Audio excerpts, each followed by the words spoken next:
تو اس کے لیے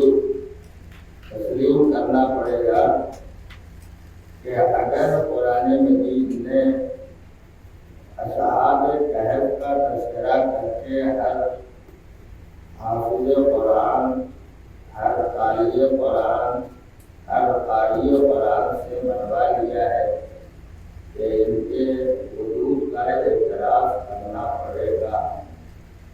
عمومی قرآن مجید نے جہاں جہاں اہل بیت طاہرین کی فضیلتوں کا تذکرہ کیا ہے اس سے بھی انکار کرنے کی کسی میں گنجائش نہیں ہے۔ اسی کے ساتھ ساتھ جہاں جہاں قرآن میں اپنے اور اہل بیت کے دشمنوں سے اظہار برات کا تذکرہ کیا ہے کہ ان سے دوری اختیار کرنا چاہیے، اس سے بھی کسی کے لیے انکار کی گنجائش نہیں ہے۔ سورہ برات پورا سورہ موجود ہے قرآن مجید میں، اور اس کی ایک بڑی خصوصیت یہ ہے کہ جتنے سورہ قرآن مجید میں ہیں ہر سورہ کا آغاز بسم اللہ سے ہوتا ہے، سوائے سورہ برات سے، جس کے لیے تاکید کی گئی ہے کہ اس کے آغاز میں بسم اللہ نہ پڑھا جائے۔ کیوں؟ اس لیے کہ مشرکین اور کافروں سے دوری کا تذکرہ اور برات کا ذکر اس میں کیا گیا ہے۔ تو اگر قرآن مجید یہ کہہ رہا ہے کہ دشمنوں سے دور رہنا چاہیے، برات اختیار کرنا چاہیے، تو ایک مومن کا دو فریضہ ہوتا ہے۔ ایک فریضہ یہ ہے کہ جن سے محبت کے لیے کہا گیا ہے ان سے محبت کرتا رہے، اور جن سے دوری کے لیے کہا گیا ہے ان سے دوری اختیار کرتا رہے۔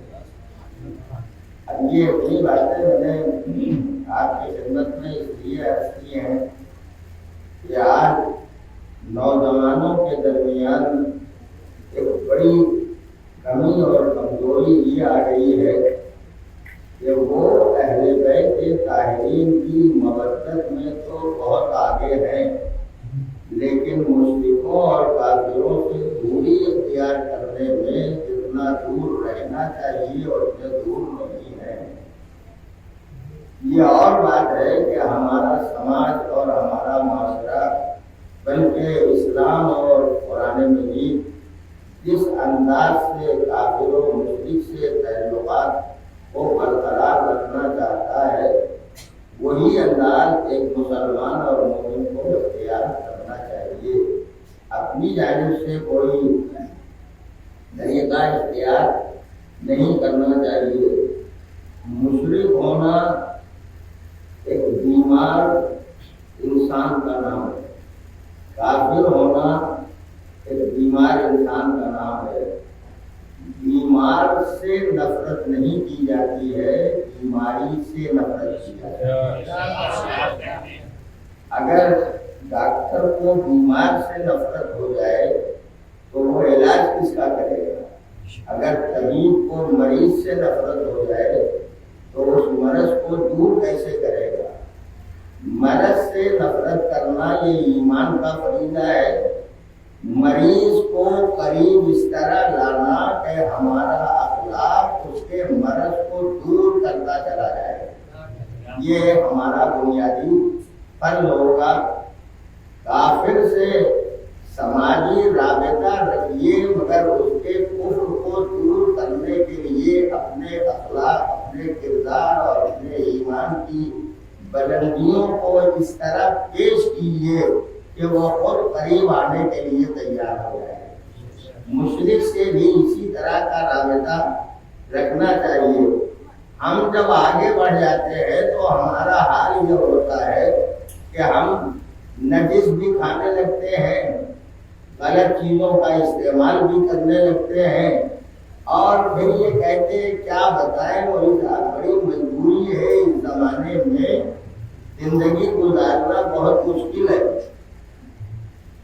میں کم سے کم پورے اطمینان سے یہ بات کہتا ہوں کہ بہت کم ایسے ملیں گے جو میری طرح سفر کرتے ہوں، میری طرح ادھر ادھر آتے جاتے ہوں، لوگوں سے ٹرینوں میں، ہوائی جہاز میں اور دوسرے ذرائع میں تعلقات پیدا ہوتے ہوں، لیکن میں اپنی زندگی کے، یعنی اس لیے نہیں کہ مولوی ہوں، اس لیے کہ اسلام کا پیغام ہے، اس لیے کہ ایمان کی بات ہے، اس لیے کہ قرآن اور اہل بیت طاہرین نے ہمیں بتایا ہے۔ اور میں یہ کہتا ہوں، میں آسانی سے کہتا ہوں، جو زمانہ ہندوستان میں بڑی پریشانیوں کا تھا، یعنی ایسا دور جس میں ایک عظیم مسجد گرا دی گئی تھی اور ماحول بے حد خراب ہو گیا تھا، اس زمانے میں بھی میں نے سفر کیا ہے اور انہی ٹرینوں سے سفر کیا ہے۔ اور میرے ساتھ چلنے والے افراد ایسے تھے جنہوں نے یہ کہا تھا، مولوی صاحب سب کیجیے گا، نماز نہ پڑھیے گا، اس لیے کہ اگر آپ نماز پڑھیں گے تو ان لوگوں کو پتہ چل جائے گا، ظاہری حالات میں تو کچھ نہیں پتہ چلتا یہ مسلمان ہے، مومن ہے یا کافر و مشرک ہے۔ اور نے کہا بات آپ صحیح کہہ رہے ہیں، نماز نہ پڑھیں، لیکن ایک بات مجھے بتا دیجیے، طاقتور یہ پوری ٹرین کے جتنے لوگ ہیں یہ طاقتور ہیں یا وہ پروردگار طاقتور ہے؟ اگر وہ پروردگار طاقتور ہے تو اس کے سامنے پیشانی جھکانے والا کبھی ذلیل نہیں ہو سکتا، کبھی رسوا نہیں ہو سکتا۔ یاد آ گئی ہے، درمیان میں بات تو کہہ دیتا ہوں، میں نے کل کہا تھا امام باڑہ وہی بنتا ہے جہاں کسی ملک نے آتے ادائے حسین کے لیے سب عیسائی ہوگی، مسجد وہی بنتی ہے جہاں کسی ملک نے سجدہ کیا ہوگا۔ اس مقام پر بہرحال حالات کے تقاضے کی بنا پر چاہے دیر میں بنے مگر مسجد بنتی ہے، امام باڑہ تعمیر ہو جاتا ہے۔ تو ایک بات جو حدیث میں آئی ہے وہ بھی سن لیجیے، فرش ادا ہدایت کرنے کی بہترین جگہ ہے، یہاں ایمان بھی سلامتی کے ساتھ ملتا ہے، یہاں عمل بھی بہترین طریقے پر ملتا ہے، یہاں انسان کا کردار بھی سدھرتا ہے، یہاں انسان کے اخلاق میں بھی بہتری پیدا ہوتی ہے۔ یہ سب کچھ اس فرش ادا کے دوپہر میں ملتا ہے۔ تو ہدایت کے ایک مرکز کا نام ہے فرش ادا، اسی طرح ہدایت کے ایک مرکز کا نام ہے مسجد، جہاں پروردگار عالم کو بندہ یاد کرتا ہے۔ مسجد میں خدا یاد کیا جاتا ہے، مسجد امام باڑے میں ائمہ معصومین کو یاد کیا جاتا ہے، قرآن مجید کا تذکرہ ہوتا رہتا ہے۔ حدیث میں جو جملے آئے وہ آپ سماعت کر لیں۔ جب اللہ اکبر کی آواز آتی ہے تو شیطان اتنی دور تک بھاگتا ہے کہ وہ اذان کی آواز اس کے کان میں نہ آنے پائے۔ لفظ میں کہہ دیتا ہوں، سمجھ آپ لیجیے گا، اتنی دور تک بھاگتا ہے کہ آواز اذان نہ سنائی دے۔ تو جنہیں آواز اذان اچھی نہ لگتی ہوگی وہ اپنا شمار ایسے ہی افراد میں کریں گے جس کو آواز اذان سن کے بھاگنا ملتا ہے۔ اور دوسری منزل، جب فرش ادائے حسین پر حسین کا تذکرہ ہوتا ہے تو جتنے مناسب ہیں وہ دور بھاگتے رہتے ہیں، اتنی دور چلے جائیں کہ نہ عزاداری کی آواز سنائی دے، نہ حسین کا نام سنائی دے، نہ ماتم سنائی دے، نہ نوحہ سنائی دے، نہ مرثیہ سنائی دے، نہ بیان کرنے والے کا بیان سنائی دے۔ تو یہاں سے بھاگنے والا منافق ہوتا ہے، اللہ اکبر کی آواز سن کے بھاگنے والا شیطان ہوتا ہے۔ اب اگر دونوں مقامات پر انسان جمع ہوتا ہے تو جو حسینی ہوگا وہ امام باڑوں میں آئے گا، جو اللہ والا ہوگا وہ خدا کے گھر میں آئے گا۔ لیکن دونوں کو الگ الگ نہ سمجھیے گا، اللہ والا سچا وہی ہوتا ہے جو سچا حسینی ہوتا ہے، اور جو سچا حسینی نہیں ہوتا وہ سچا اللہ والا بھی نہیں ہوتا ہے۔ جتنی پختگی کے ساتھ ہم ادائے حسین کے لیے جمع ہوتے ہیں اتنی ہی مضبوطی کے ساتھ ہمیں پروردگار کی بارگاہ میں بھی جمع ہونا چاہیے. اور جب ہم جمع ہوں گے دونوں مقام پر تو حسین پکار کے کہیں گے یہ ہمارا والا ہے, وہاں پہنچیں گے تو خدا کہے گا یہ ہمارا والا ہے. اور جب خدا والا بھی ہو جائے حسین والا بھی ہو جائے تو پھر جنت کا طلبگار نہیں ہوگا, چاہے گا نہیں کہ ہمیں جنت ملے, جنت چاہے گی یہ ہم میں آ جائے, اس لیے کہ یہ حسینی بھی ہے خدا والا بھی ہے. صلوات میں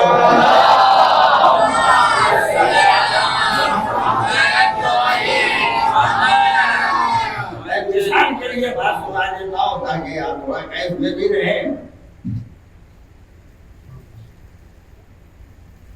اسلام کی تاریخ میں ایک جنگ ہے جس کو جنگ خندق کہا جاتا ہے. اس کا دوسرا نام ہے جنگ احزاب, جنگ خندق. کیونکہ پیغمبر کے خیمے کے گرد پیغمبر کے حکم سے بلکہ وحی الہی سے خندق کھودی گئی تھی, لہذا مشہور یہ ہو گیا کہ جنگ خندق. اور دشمن کی فوج سے نکل کے آنے والا خندق کھدا کے آیا تھا پیغمبر کے خیمے پر نیزہ لگا کے یہ کہہ رہا تھا مسلمانوں کے رسول اگر تمہارے پاس کوئی بہادر ہو تو نکالو, کوئی بہادر ہو تو اسے بھیجو. تفصیل نہیں ہے, اسے بھیج دو. روایت کے اعتبار سے نبی نے مسلسل یہ اعلان کیا جاؤ اس کے مقابلے پر. درمیان کی باتیں تو میں نے چھوڑ دی, اس کے مقابلے پر جاؤ.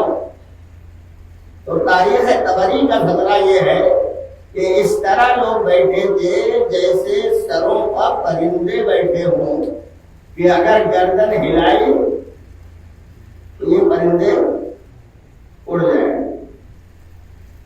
نبی کا خطرہ ظاہراً ضائع اور برباد ہو رہا تھا, کوئی مقابلے کے لیے جانے کو تیار نہیں تھا.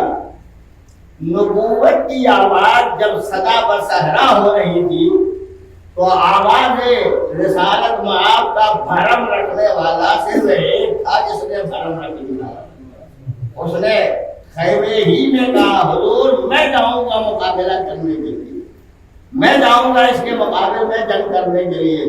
نبی نے پہلے بھی بٹھا دیا, دوبارہ بھی بٹھایا, تیسری بار بھی بٹھایا, اور جب بٹھا دیا تو چوتھی بار جیسے ہی کہا میں جاؤں گا تب نبی نے کہا ہاں جاؤ مقابلے کے لیے. اب لفظ میں کہتا ہوں آپ مطالب خود بخود اب کرتے جائیے گا. بڑے ٹھاٹ سے نبی نے اپنے اس جانے والے جنگجو بہادر سپہ سالار ساونت غازی سبشکن کو سجا کے نبی نے بھیجا. سر پہ عوامہ نبی نے رکھا, دوست پر رضا نبی نے ڈالی, تلوار نیام میں نبی نے لگائی, اور لگا کے ایک دفعہ جملہ کہا جا تو رہے ہو جاؤ, آج علی نہیں جا رہے, علی نہیں جا رہے, کل ایمان کل کفر کے مقابلے میں جا رہا ہے. اب اپنی لفظوں میں کہتا ہوں 2 سے 2 نکالو تو کیا بچے گا؟ جلدی بتائیے. 4 سے 4 نکالو تو کیا بچے گا؟ 6 سے 6 نکالو تو کیا بچے گا؟ جب نبی کہہ رہے ہوں گے بڑے مجمع میں کل ایمان جا رہا ہے, یہ جتنے رہ گئے ہیں نبی کے علاوہ یہ ہے کون؟ نبی تو کہہ چکا کل ایمان جا رہا ہے کل کفر کے مقابلے میں. بھیج دیا نبی نے, سزا بنا کے بھیج دیا, کہا جاؤ چلے علی. جب علی یہاں سے چلے تو نبی نے دوسرا اعلان کیا جو آج فتح علی کی خبر لائے گا میں بھی اسے جنت دوں گا, میرا خدا بھی جنت دے گا. دیکھیے کتنی آسان ہو گئی, نہ نماز پڑھنا ہے, نہ روزہ رکھنا ہے, نہ حج کرنا ہے, نہ زکات دینا ہے, نہ صدقہ دینا ہے, نہ خیرات کرنا ہے, نہ کوئی اور عمل انجام دینا ہے, اور فتح علی کی خبر لاؤ. نبی کا جملہ ہے نا, تاریخ نے نقل کیا. اس کا مطلب یہ ہے کہ جنت تنہا عمل ہی سے نہیں ملتی, توجہ رکھیے گا، تنہا عمل ہی سے نہیں ملتی، فتح علی کی جو صحیح خبر لائے اللہ اسے بھی جنت دیتا ہے۔ فتح علی کی خبر کہاں دی جاتی ہے؟ مسجدوں میں، چوراہوں پر، شاہراہوں پر، گلیوں میں نہیں، فتح علی کی خبر دینے کی جگہ ہے امام باڑہ، فتح علی کی خبر دی جاتی ہے۔ تو کچھ سننے والے ہوتے ہیں جو سنتے ہیں، کوئی سنانے والا سنا رہا ہوتا ہے، کچھ سننے والے افراد بیٹھے ہوئے ہوتے ہیں۔ یہاں وہ فتح علی کی خبر دی جاتی ہے تو آواز یہاں سے لے کے آسمان کی بلندی تک جاتی ہے آواز، تو مدد بھی کہتا آج فتح علی کی خبر دی گئی۔ جب فتح علی کی خبر دی جاتی ہے تو سب کے سب گواہ ہو جاتے ہیں۔ جیسے ہی نبی نے کہا جو فتح علی کی خبر لائے گا میں بھی اسے جنت دوں گا، میرا خدا بھی دے گا۔ اب نہیں بیٹھے ہیں لوگ، اب بیٹھے نہیں ہیں، جلدی جلدی اٹھنے لگے جلدی جلدی، خیمہ خالی ہو گیا، میرا پیغمبر اکیلا بول رہا تھا تو یہ چپ تھے، اب یہ سب نکل گئے، نبی اکیلے۔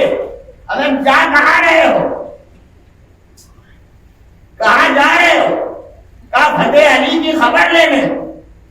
نہیں، جنت لینے جا رہے ہو نا۔ اگر جنت کا مسئلہ نہ ہوتا تو کبھی نہ اٹھتے جلدی جلدی چلے۔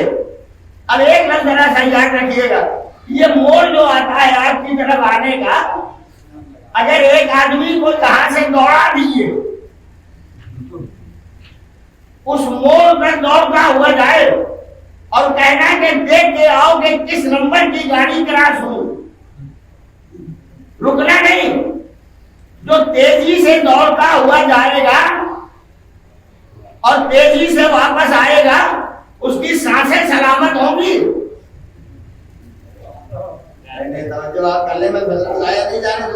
سلامت نہیں ہے، کہنا کچھ چاہتا ہوگا، زبان سے کچھ اور ادا ہو رہا ہوگا، اس لیے کہ سانسیں سلامت نہیں ہے۔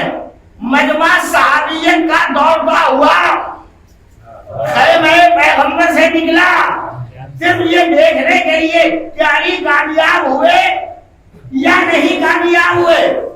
2-3 منٹ کی جنگ نہیں ہے جنگ خیبر، جنگ خندق، نہ جانے کتنی دیر تک تلواریں چلتی رہی، نہ جانے کتنی دھول اڑتی رہی، نہ جانے میدان میں کتنی دیر تک علی رہے۔ مقابل میں عبداللہ نہیں رہا، گئے تھے خبر لینے۔ کیا کہہ رہے تھے اس کے پہلے؟ یہی کہہ رہے تھے نا، کون جائے گا نبی اس کے مقابلے میں؟ یہ اونٹ کے بچے کو اٹھا لیتا ہے، اس کا مقابل کبھی جیتا نہیں۔ یہ کہہ رہے تھے، یہ ساری باتیں کہہ رہے تھے، اور جب نبی نے کہا جنت میں دوں گا، میرا خدا دے گا، اب یہ سب کے سب چلے۔ تو عامر وہی ہے، بہادر وہی ہے، جنگجو وہی ہے، سپاہی وہی ہے، کلے کفر وہی ہے۔ اب کہاں چلے جا رہے ہو؟ کہا تم نے پہچانا نہیں، آگے علی چلے گئے نا، آگے علی چلے گئے۔ جب آگے مشکل کشا چلا گیا تو اب مشکل کوئی مشکل نہیں رہ گئی۔ اس کا مطلب یہ ہے کہ جس کے آگے علی ہوتے ہیں اس کے لیے کوئی مشکل نہیں ہوتی۔ اس لیے سب کے سب چلے جا رہے۔ جب خیمہ خالی ہو گیا، مڑ کے نبی نے ادھر ادھر دیکھا تو خیمے میں ایک اکیلا بیٹھا ہوا۔ جو لوگ میں نے کہا اسے یاد رکھیے گا، امن و ایمان کی منزل میں انتہائی کمال کی منزل پر پہنچ جائے تو اسے جنت کی طلب نہیں ہوتی، جنت اس کی طلبگار ہوتی ہے کہ وہ آ جائے۔ ہمیں مکان بنانا آسان ہے مگر مکان کا اچھا مکین ڈھونڈنا یہ بڑا مشکل ہوتا ہے۔ رہنے والا کیسا، دیواریں نہیں اچھی ہوتی، تو مکان کچا بھی ہو تو قابل تعریف، مکان بہترین ہو رہنے والا اچھا نہ ہو تو قابل تعریف نہیں ہے۔ اللہ نے اپنا گھر بنایا، پہلے تو آ گئے کچھ ریفیوجی، یہ 360 جو ریفیوجی ہے اس خاندان کے اس خاندان کے اس جگہ کے اس جگہ کے، ان سب کو لا کے رکھ دیا، مگر اللہ نے جس کے لیے بنایا تھا کا انتظار کرو، جب وہ آ جائے گا تو یہ ریفیوجی یہاں نہ رہ جائیں گے، انہیں اس طرح گرا دے گا کہ یہ زمین پر پٹک پٹک کے خود ہی مر جائیں گے، ان کا کہیں پتا نہیں چلے گا۔ علی جیسا بہادر سارے بتوں کو نکال کے بھیج دے گا۔ سلام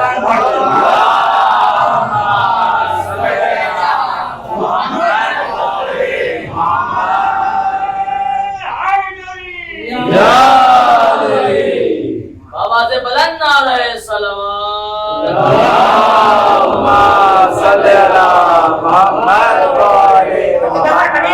دیکھا سب چلے گئے، یہ نہیں گئے، پوچھا تم نہیں گئے؟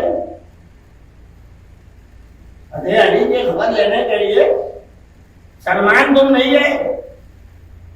کہا نبی اتنے دنوں سے یہ آپ کی بس میں بیٹھتے رہے، ان کو آپ کے جملوں کا مطلب نہیں معلوم، آپ کیا کہہ رہے ہیں یہ بھی نہیں سمجھ سکے۔ کہا بات کیا؟ آپ نے یہی تو کہا ہے کہ جو فتح علی کی خبر لائے گا،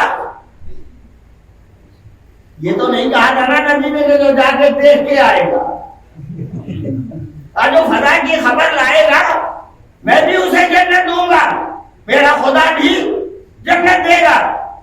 تو سلمان گئے کیوں نہیں؟ یہ جتنے گئے ہیں میں ان کے چہرے پہچانتا ہوں، میں انہیں خوب اچھی طرح سے جانتا ہوں، اگر خدا نہ کرتا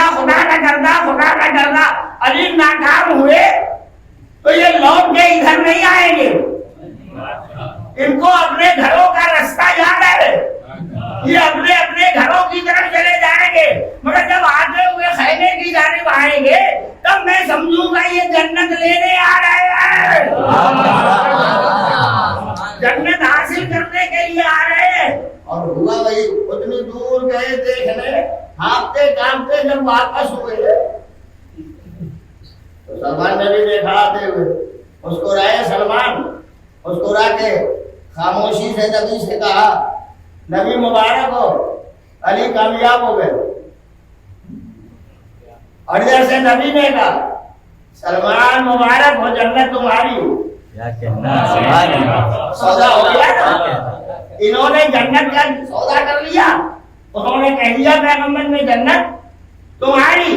اب یہ تیزی سے جانے والا مجمع لوٹا، وہی اس موڑ سے آ رہا ہے، لوٹ کے جب آیا تو کوئی بیچارہ ہانپتے کانپتے یہی کہہ کے رہے جنت بھی، آواز میں ساتھ نہیں دیا، کچھ اور آگے بڑھا تو کہا نبی علی، آواز نے ساتھ نہیں دیا، کچھ اور آگے بڑھا نبی علی کامیاب، اتنا کہہ کے رکے سانسیں برابر ہو تو پورا فکرہ کرے، ہمیں بار بار دہراتے سانسیں اتنی خراب ہو گئی ہے کہ قرآن کا جملہ بھی صحیح ادا نہیں ہوگا۔ کہتا میں وہ سمجھتے آپ اتنی منزلیں جب سب کہہ چکے، اب یہ نازک فکرہ ہے اسے مت آیا جانے دیجیے، سب کہہ چکے تو آپ بیٹھے، اس لیے کہ وعدہ نبی ہے جنت میں بھی دوں گا، میرا خدا بھی دے گا، نبی جھوٹ نہیں بولتے، وعدہ خلافی نہیں کرتے۔ اب جب سب کہہ چکے، سانسیں بھی برابر ہو گئی، تو یہ سائیکالوجی ہے نا، یہ نفسیات، اتنے بیٹھے ہوئے تھے تو انہوں نے بیٹھنے والے سے تم کو ملی؟ کہا وہی میں آپ سے پوچھتا ہوں، آپ کو ملی؟ انہوں نے بائیں والے سے کہا آپ کو ملی؟ اس نے اپنے بائیں والے سے کہا ملی؟ اس نے اپنے بائیں والے سے کہا ملی؟ میں کہہ رہا ہوں آپ دیکھیے نزاکت پورے ماحول کی ذہنوں میں رکھیے. یہ کہتے ہیں آپ کو ملی, وہ کہتے ہیں آپ کو ملی, وہ کہتے ہیں آپ کو ملی. خندق کی پڑی ہوئی عادت, خندق کی پڑی ہوئی عادت اتنی راسخ ہو گئی کہ اب تک نمازوں تک سے نہ گئی. کبھی ادھر پوچھ رہے ہیں میری, کبھی ادھر پوچھ رہے ہیں میری, جس کو ملی وہ سامان کرنے کو قائم تھا.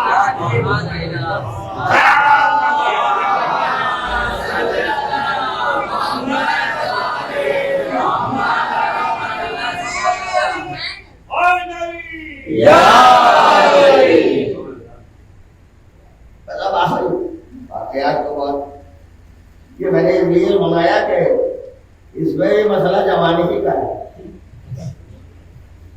جوان کا مسئلہ ہے, بوڑھوں کا مسئلہ نہیں ہے, بچوں کا بھی مسئلہ نہیں ہے, خواتین کا بھی مسئلہ نہیں ہے. اب بات آ گئی ہے درمیان میں کچھ سنیں گے.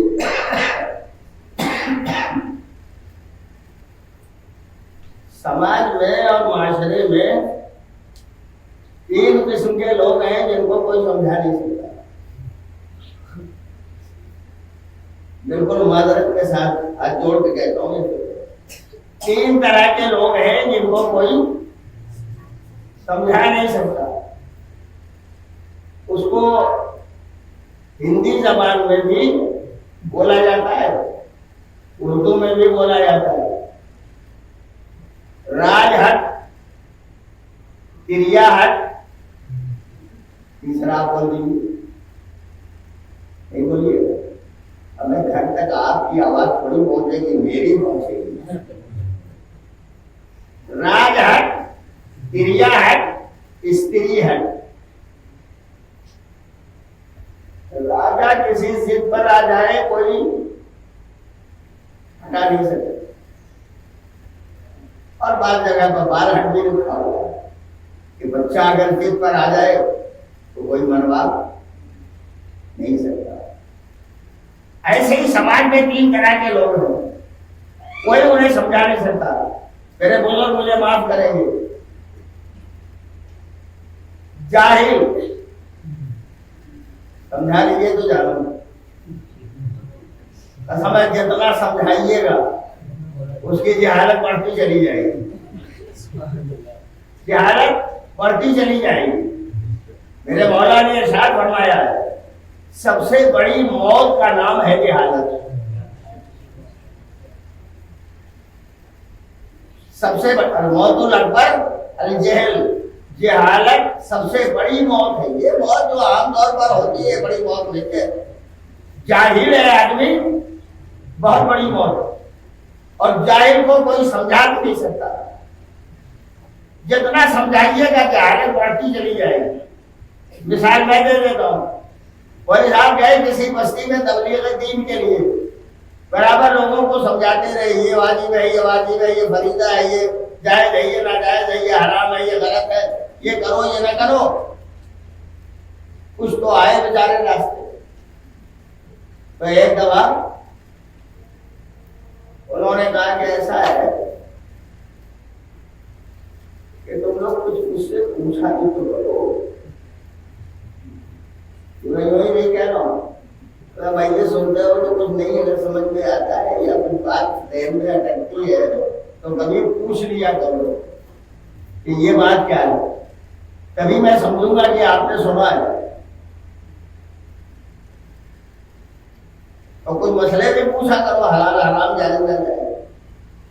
روز کہتے تھے ایک ضعیف آدمی, ارے یہ مولوی صاحب مانیں گے نہیں, نماز تو پڑھوا ہی لیا انہوں نے, روزہ رکھوا ہی لیا, سارے کام کرا لیے, اب یہ بار بار کہتے ہیں کچھ پوچھا کرو. چلو آج میں پوچھتا ہوں. اور یہ مولوی صاحب تو بیٹھے ہی تھے, بہت خوش ہوئے کہ میری تبلیغ کرامت ہو گئی. ایک تو آیا پوچھنے کے لیے, جیسے ہی پہنچے کہا میں کیا بات ہے, آپ کیا پوچھتے؟ کہہ رہے مولوی صاحب یہ بتائیے جو چاند ہر مہینے نکلتا ہے یہ نیا ہوتا ہے کہ پرانا؟ نہ حلال نہ حرام نہ جائز نہ ناجائز, چاند یاد آیا.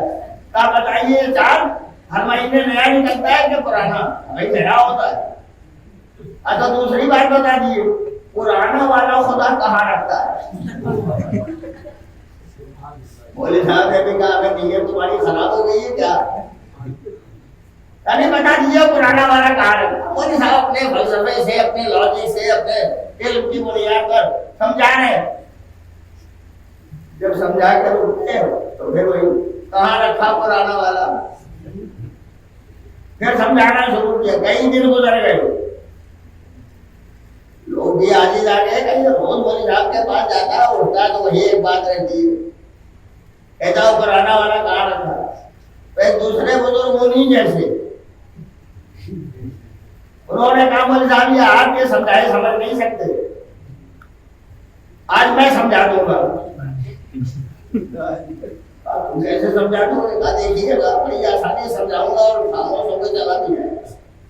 کہاں کیسے آئے پوچھا کیا میں بڑے بیوقوف آدمی ہو یہ آسمان پر ستارے دیکھے تم نے؟ گنا کبھی اسے کون گرے گا؟ ادھر گنو پھر نکل آتا ہے ادھر گنو پھر نکل آتا ہے ادھر شمار کرو پھر نکل آتا ہے. اتنی بات میں تمہاری سمجھ میں نہیں آئی کہ پرانے والے چاند کو توڑ کے خدا ستارہ بنا دیتا ہے. یہ بات سمجھ میں آئی. مولوی صاحب اپنے فلسفے سے سمجھا رہے تھے تو نہیں سمجھ میں آ رہی. جاہل کو جاہل نے سمجھا لیا. میں واقعہ یا کوئی بات ضائع کرنے کے لیے نہیں کہتا ہوں. تو جاہل کو کوئی سمجھا نہیں سکتا. اب ہاتھ جوڑ کے کہتا ہوں کسی ضعیف کو بھی کوئی سمجھا نہیں سکتا. اور اگر اتفاق سے سمجھانے والا نوجوان ہوا تو ہر ضعیف کے بعد ایک ہی بات کل تک تو ہمارے سامنے ایسے گھومتے تھے آج ہمیں سمجھانے لگے تو ضعیف کو بھی نہیں سمجھا سکتے. اور تیسرے عورت سمجھا لو تو جانے اگر کہیں خدا نہ کرتا خوراٹ کی مارکیٹ میں کوئی بڑا اچھا کپڑا آ گیا بازار میں بکنے کے لیے دکان پر اور گاؤں میں کسی ایک خاتون نے خرید لیا تو پورے محلے میں چرچا ہو جائے گا یہی کپڑا ہم کو بھی چاہیے.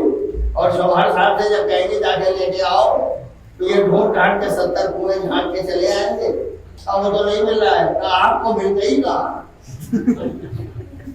جب آپ سے کہیں گے آپ کو نہیں ملے گا تو نہ ضعیف کو سمجھا سکتے نہ جاہل کو سمجھا سکتے اور نہ عورت کو. کتنا باکمال رہا ہوگا میرا اور آپ کا پیغمبر. سب کا دیا بچانے دیجیے گا. کتنا صاحب فضیلت رہا ہوگا میرا اور آپ کا پیغمبر جو اپنی مختصر ترین تبلیغی 23 سالہ زندگی میں جاہل کو بھی سمجھا رہا ہے عورت کو بھی سمجھا رہا ہے اور ضعیف کو بھی سمجھا رہا ہے. میں نے واقعہ برابر آپ نے سنا ہے. میں کوئی نیا واقعہ نہیں سناتا ہوں اور جو کوئی نیا واقعہ آپ کو آج کے دور میں سنانے آئے یہ کہہ کے سنائے کہ یہ نیا ہے تو کبھی یقین مت کیجیے گا. اس لیے کہ تاریخ اسلام کوئی نئی نہیں لکھی گئی ہے. تاریخ اسلام وہی پرانی ہے جو دور پیغمبر کی ہے جو دور ائمہ معصومین کی ہے. نبی سمجھا رہا ہے. بہت پرانا واقعہ برابر آپ سنتے رہتے ہیں. حضور اپنی تبلیغ کے لیے نکلتے تھے ادھر سے گزر رہے تھے. ادھر ایک بڑھیا کا مکان تھا جو دن بھر کا کوڑا اکٹھا کر کے رکھتی تھی تاکہ حضور جب ادھر سے گزرے تو حضور کے سر افضل پر کوڑا ڈال دیتی. پیغمبر کے ساتھ چلتے. جب مسلسل کچھ روز گزر گئے تو ایک دفعہ اصحاب پیغمبر نے کہا حضور ارے کسی اور راستے سے چلیے کوئی ضروری ہے کہ ادھر ہی سے جائیے. کہا تم نے پہچانا ہی نہیں ہے. نبی کا کام راستہ بدلنا نہیں ہے. نبی کا کام راستہ بنانا ہے. تو میں اسی راستے پر جاتا رہوں گا. کہا یہ بڑھیا روز کوڑا ڈالنے آتی ہے. آتی ہے ایک دن جب نبی گزرے تو آج نہیں آئے، رک گیا پیغمبر۔ اب دو لوگوں نے کہا رہے حضور جلدی آگے بڑھ جائیے، اس کو ٹائم کا پتہ نہیں چلا ہوگا اس لیے نہیں آ سکتا۔ نہیں، اسی دن کے لیے تو میں گزر رہا تھا یہاں سے، یہی دن، اسی دن کا انتظار کر رہا تھا۔ رکے، دروازے میں گئے، دستک دی، کنیز نکلی، پوچھا تمہاری مالکہ آج پورا ڈالنے نہیں آئی؟ کیا بیمار ہے؟ جا کے کہہ دو مسلمانوں کا نبی تمہاری عیادت کے لیے آیا۔ صاحب بھی کھڑے کھڑے دیکھ رہے ہیں، عجب طرح کا نبی ہے، مسلسل کوڑے کھاتا رہا، اب اس کوڑا ڈالنے والے کی عیادت کو جا رہا ہے۔ نہیں، اخلاق پیغمبر پہچانو، اخلاق پیغمبر پہچانو۔ مریض سے نفرت نہیں کی جاتی، اس کے مرض سے نفرت کی جاتی ہے۔ اور اس نے رک کے کہا میں عیادت کرنے آیا ہوں۔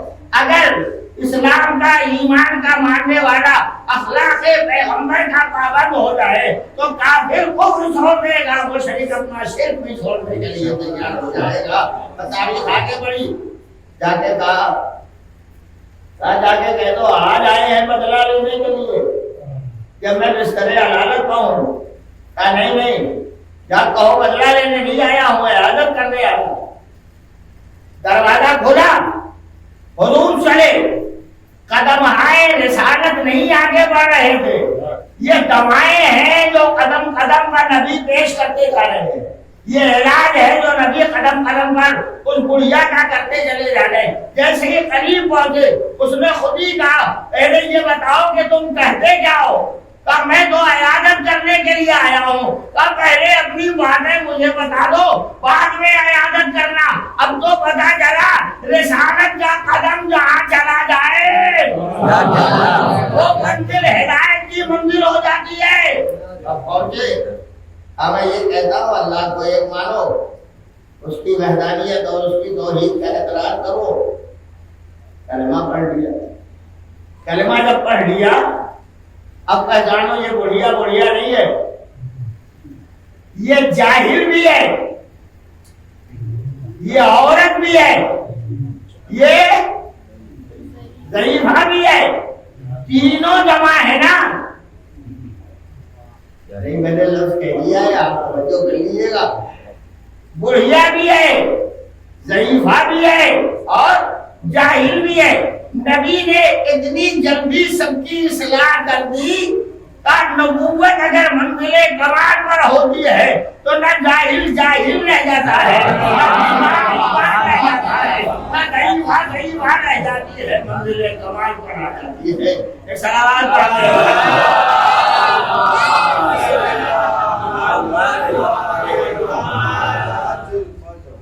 آج پھر گھڑی غائب کیا ہے، ایک اور صلوات پڑھتے ہیں۔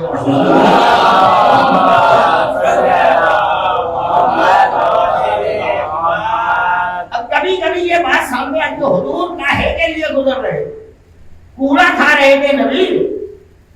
نہیں، ہم اور آپ دیہات میں زندگی گزارتے ہیں نا، کھیت میں دانا ڈالنے سے پہلے کھیت گوڑ دیا جاتا ہے، گوڑ کے اس میں سے خس و خاشاک نکال دیے جاتے ہیں، اس لیے کہ اگر نہ نکالو گے تو دانا اگے گا نہیں،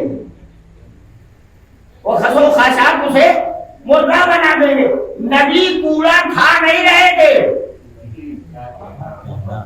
نبی کوڑا کھا نہیں رہے تھے، اسلام کا دانا بونے سے پہلے بڑھیا کے ذہن و دماغ و قلب و جگر سے کفر و شرک کا کوڑا نکال رہے تھے۔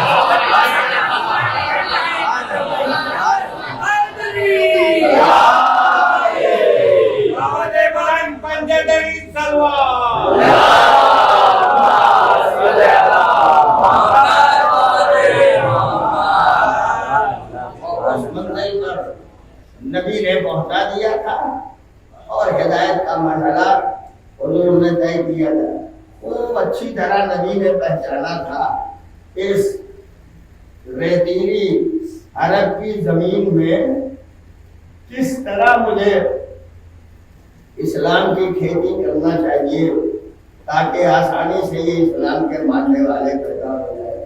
اب کبھی کبھی لوگ پوچھتے بھی ہیں، یہ آگے یہ بات، کبھی کبھی لوگ پوچھتے بھی ہیں کچھ تو اسلام لائے اور کچھ بالکل قریب رہ کے نہ لا سکے۔ ابو لہب نہ لایا، ابو جہل نہ لایا، عتبہ و طیبہ نہ لائے، شیبہ و ولید نہ لائے، ہاں سلمان لائے، ابو ذر لائے، مقداد لائے، یہ سب ایمان لانے والے تھے، ایمان قبول کیا۔ تو نبی نے انہیں کیوں چھوڑ دیا؟ انہیں کیوں چھوڑ دیا؟ یہ جو آج کی سڑک بنی ہوئی ہے مین روڈ سے یہاں تک، جب بن رہی ہوگی تو کچھ مٹی ادھر سے نکالی گئی ہوگی، کچھ مٹی ادھر سے نکالی گئی ہوگی۔ جب مٹی دونوں طرف سے نکالی جاتی ہے تو ایک دم صاف نہیں کر دیا جاتا، چھوٹے چھوٹے ٹیلے چھوڑ دیے جاتے ہیں۔ کیوں؟ تاکہ جب کوئی دیکھنا چاہے کہ کتنی گہرائی سے نکالی ہے مٹی تو پتا تو چل سکے کہ اتنی گہرائی سے نکالی ہے۔ پیغمبر نے عتبہ و طیبہ و شیبہ و ولید و ابو لہب و ابو جہل کو اس لیے چھوڑ دیا کہ یہ کفر کے وہ ٹیلے تھے، نبی نے نکالی تھی، نکال کے بتایا انہیں دیکھتے رہنا کہ آمنہ کے لال نے کتنی محنتوں سے یہ شاہراہ بنایا، اسلام کا پیغام دنیا کے لوگوں تک پہنچایا ہے۔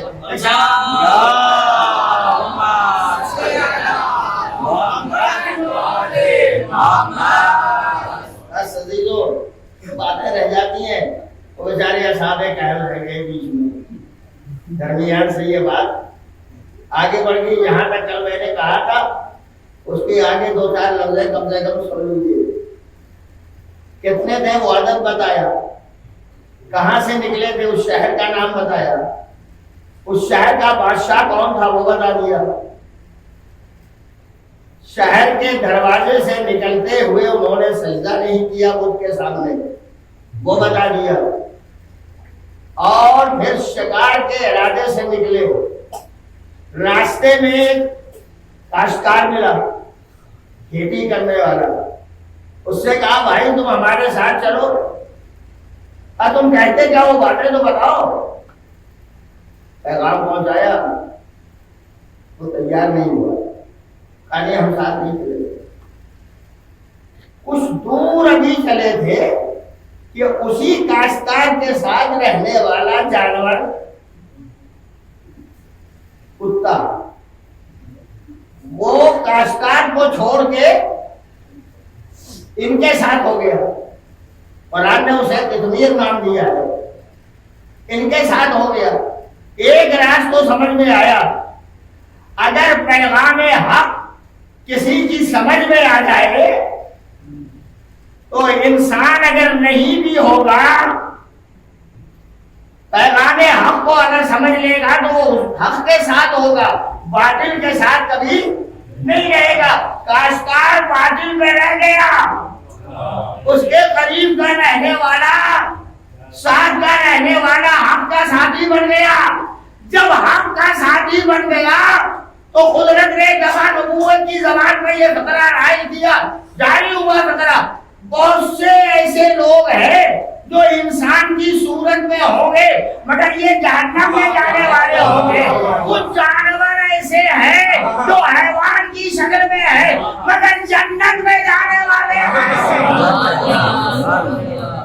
اس لیے کہ حق کے ساتھ، حق کا ساتھ انہوں نے دیا ہے، تو جو حق کا ساتھ دے گا وہ جنت میں جانے والا۔ تو لوگ یہ ساتھ ساتھ چلتے رہے، وہاں جب پہنچا تو جہاں پھر جا کے غار کے قریب سو گئے۔ بادشاہ کو خبر ملی کہ ہمارے ملک سے نکل کے جانے والے، بتوں کا سجدہ نہ کرنے والے یہ ملک سے نکل کے چلے گئے، انہوں نے اپنے رب کا ایمان قبول کیا، فوج لی ساتھ، اپنے وزیر کو لیا، اپنے لشکر کو ساتھ لے کے بادشاہ چلا۔ تلاش میں کہاں گئے؟ جب انہیں خبر ملی کہ ملک کا بادشاہ ہمارے پیچھے پیچھے تعاقب میں آ رہا ہے تو ایک غار کے قریب جیسے ہی پہنچے غار میں داخل ہو، اسی کو کہف کہا جاتا ہے۔ داخل ہو گئے اور داخل ہو کے بس یہ ارادہ کیا خدایا سلا دے ہمیں، اور سو گئے۔ بادشاہ جب وہاں پہنچا تو اپنے وزیر سے کہا جاؤ دیکھو، وزیر ایماندار تھا، وزیر صاحب ایمان تھا۔ یہ بھی عجب تاریخ ہے، بادشاہ چاہے خراب ہو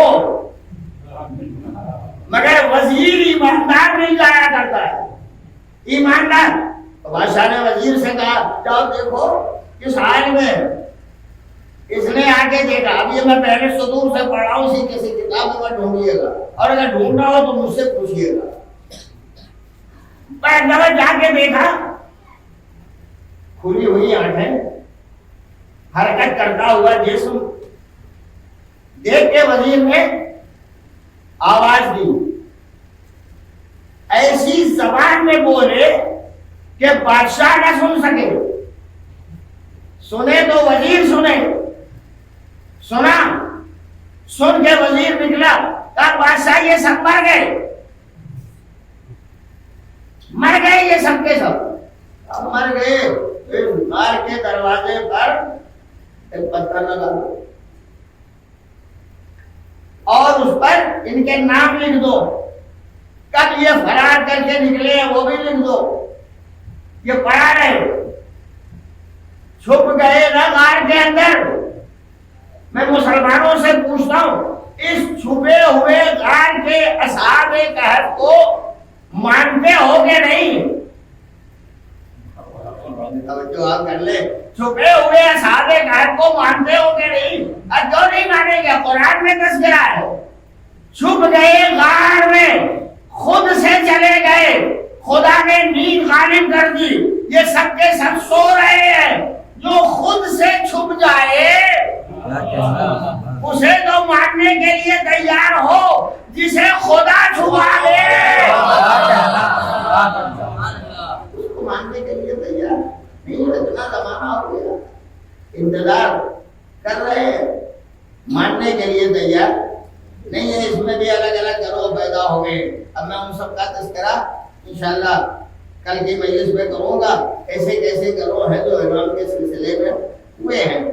یہ سو گئے، اب کتنے دنوں سوئے وہ بھی قرآن کے لفظوں میں بیان کروں گا، کتنے دنوں سے سو رہے، پھر کبھی جاگے کہ نہیں جاگے، اور ایک دفعہ جاگے تو دوبارہ جاگیں گے کہ نہیں جاگیں گے، اٹھیں گے یا نہیں اٹھیں گے، یہ بھی تذکرہ قرآن مجید میں اسی سورہ کہف کے اندر اس کا تذکرہ کیا گیا ہے۔ آج شب جمعہ ہے نا، اور محرم کی دوسری تاریخ، حسین کا قافلہ مدینے سے چل کے اپنے اصحاب و انصار کے ساتھ، اہل بیت طاہرین کے ساتھ دوسری محرم کو کربلا پہنچا۔ آج میرا غریب بیمار ہے، اب مدینے کا شہزادہ نہیں ہے،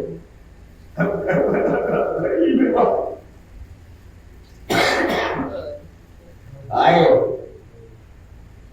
کہنے لگے، اور لگنے کے ساتھ ہی آواز دی میرے مولا نے، یہی وہ جگہ ہے جہاں ہماری سواریاں رہیں گی، یہی وہ جگہ ہے جہاں ہمیں شہید کیا جائے گا، یہی وہ جگہ ہے جہاں سے ہم ہمیں واپس لے جائیں۔ یہ امام فرما رہے ہیں اس کے ساتھ ابھی عباس ہے، اکبر ہے، اور محمد ہے، قاسم ہے، سب کے سب حسین کے اعزاء اقربا اور اصحاب موجود ہیں، اور خیمے لگنے لگے۔ جناب عباس خوراک کے قطارے خیمے لگانے لگے، چھوٹے چھوٹے بچوں کا ساتھ ہے، اگر پیاس کا احساس ہوا تو بچے پیاسے تو لگے، یزید کی فوج نے آ کے روکا، عباس یہاں خیمے نہیں لگیں گے۔ شیر حیدر کو جلال آ گیا، جلال آتے ہی ایک دفعہ خط پھینک کے کہا کس کی مجال ہے تو اس سے آگے بڑھ جائے گا۔ میرے آقا کے خیمے بیویوں کے خیمے میں لگیں گے۔ اور ایک دفعہ آستینیں چڑھائی، آستینوں کو چڑھاتے ہوئے میرے آقا حسین نے دیکھا، دیکھ کے ایک دفعہ زینب کو آواز دی، شہزادی جلدی جاؤ میرے شیر کو روک لو۔ جلال آ گیا ہے، کہا بھیا میرا بھائی بڑا وفادار ہے، آپ بھی اگر جا کے روکیں گے تو مان جائے گا۔ ہاں میں جانتا ہوں مان جائے گا، لیکن میں کیا کروں، میں نے عباس سے کبھی وعدہ کر لیا تھا۔ کہا بھیا اسے یاد دلا دو، کہا جب میں اپنے بھائی کا جنازہ لے کے نظر بقی اور پیغمبر کے روضے کے قریب جا رہا تھا تو اس وقت دشمنوں نے تیر بارانی کی میرے بھیا کے جنازے پر تیر آ کے لگا، عباس سے شیر کو جلا لایا، آستینیں چڑھائی، میں نے جا کے آستینوں کو برابر کر کے کہا عباس آستینیں برابر کر دو، میں اپنے بھیا کا جنازہ۔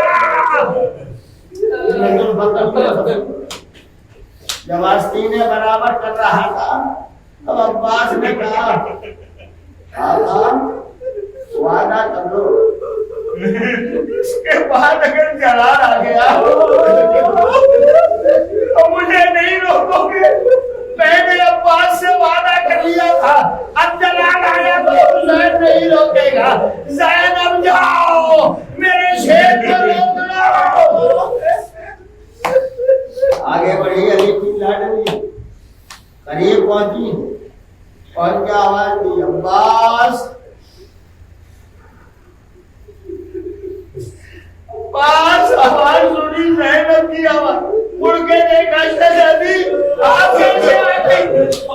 عباس آستینیں برابر کر لو، خیمے یہاں سے ہٹا دو عباس، میرے بھیا کا منشا یہ ہے کہ خیمے دور لگائے جائے۔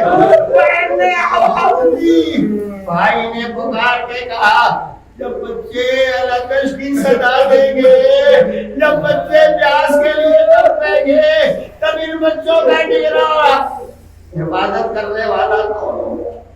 ابھی میرا آقا چاہتا ہے کہ خیمے ہٹا دو۔ یقیناً عباس نے بہن کی بات سنی، خیمے ہٹائے، ورنہ کسی کی مجال نہیں، عباس کے بنائے ہوئے خیموں کو ہٹا دیتا۔ واپس آئے، ہاتھ جوڑ دیے، شہزادی آپ نے حکم دیا، میں نے خیمے ہٹا دیے ہیں۔ اے شہزادی یہ بتائیے جب کربلا کا معرکہ گرم ہو جائے گا اور رات پر دشمنوں کا قبضہ ہوگا، ننھے ننھے بچوں کے ہاتھوں میں خالی کودے ہوں گے، میری سکینہ ننھا سا کوزہ لیے ہوئے طرف کے کہتی ہوگی چچا میں بڑی پیاسی ہوں۔ میں کیا جواب دوں گا؟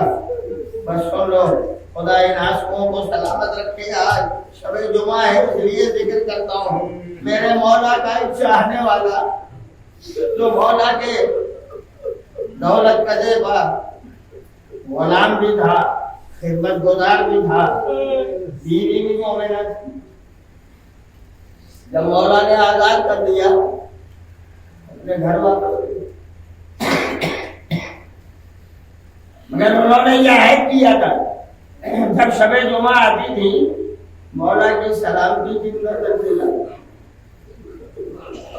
ہر شب جمعہ مولا کی سلامتی کی نظر دلاتا۔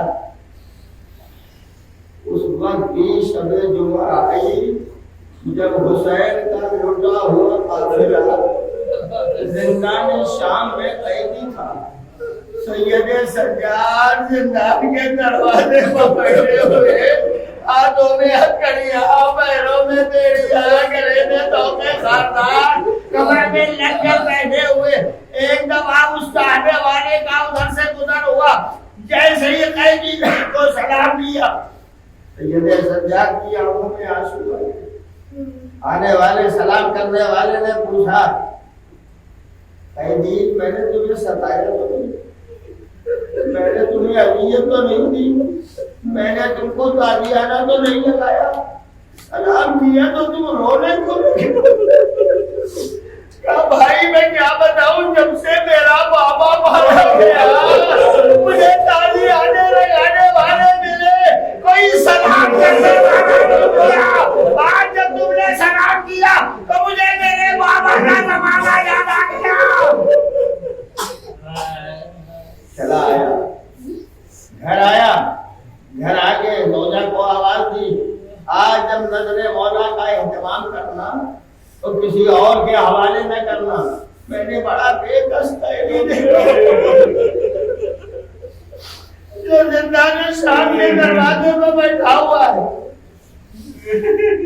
کھانا تیار کیا، میاں بیوی دونوں چلے، زندان کے قریب آئے، آقا کو سلام کیا اور ایک دفعہ زوجہ نے کہا یہ ہم کھانا لائے ہیں کہ ان بچوں کو دے دیجیے، قید خانے میں جو بیٹیاں ہیں ان کے حوالے کر دیجیے، جاؤ تم قید خانے میں چلی جاؤ، جو سب سے زیادہ ضعیف بیوی ملے یہ کھانا ان کے حوالے کر دینا۔ وہ مومنہ جیسے ہی زندان میں داخل ہوئی، دروازے کے اندر ایک 4 برس کی بچی جس کے نوزانے کا نمازوں کے نشان، کانوں کے پیدا ہوئے لہو داخل ہوئی، اندر گئی، پوچھا تم میں کون سب سے زیادہ مسن؟ اشارہ کر کے بتایا۔ مومنہ پہنچی، بیوی یہ کھانا لے لیجیے، کھانا لے لیجیے، آپ سے گزارش ہے پہلے آپ لوگ نہ کھائیے گا، اس ننھی بچی کو تو دروازے زندان میں بیٹھی ہوئی ہے جس کے رخساروں پر نمازوں کے نشان۔ بیوی نے پوچھا یہ بتاؤ تم ہو کون اور یہ کیسا کھانا ہے؟ کہا ہم حسین کی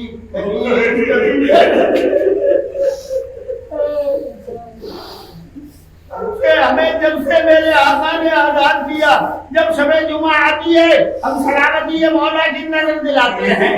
آج بھی شب جمعہ ہے، میرے شوہر نے دیکھا ایک قیدی زندان کے دروازے میں بیٹھا ہے، یہ سلامتی مولا کی نظر ہے، اسے قبول کر لیجیے۔ جیسے ہی آگے بڑھایا، آئیے بتاؤ حسین کو جانتی ہو؟ جانتی ہو حسین کو؟ میں نہ جانوں گی تو کون جانے گا؟ برسوں میں نے اپنے آقا کی خدمت کی ہے، اب دوسرے سوال کا جواب دے دو، حسین کے گھر میں کسی اور کو بھی جانتی ہو؟ کہا حسین کی بہن زینب، میں اسے بھی جانتی ہوں۔ آئے گاؤں جواب دو، دیکھو بھی زینب کو تو پہچان لو گی، اب میں نہ پہچانوں گی تو کون پہچانے گا؟ تو قریب بلایا مومنہ، قریب آ جاؤ، بالوں کو ہٹایا چہرے سے، ہٹا کے آواز دی مومنہ، کہا تو نے پہچانا یہی زینب؟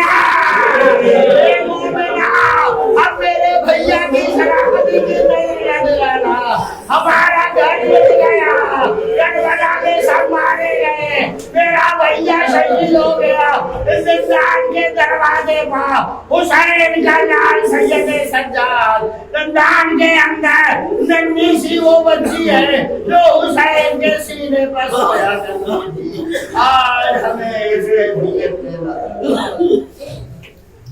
اِنَّا لِلَّهِ وَإِنَّا إِلَيْهِ رَاجِعُونَ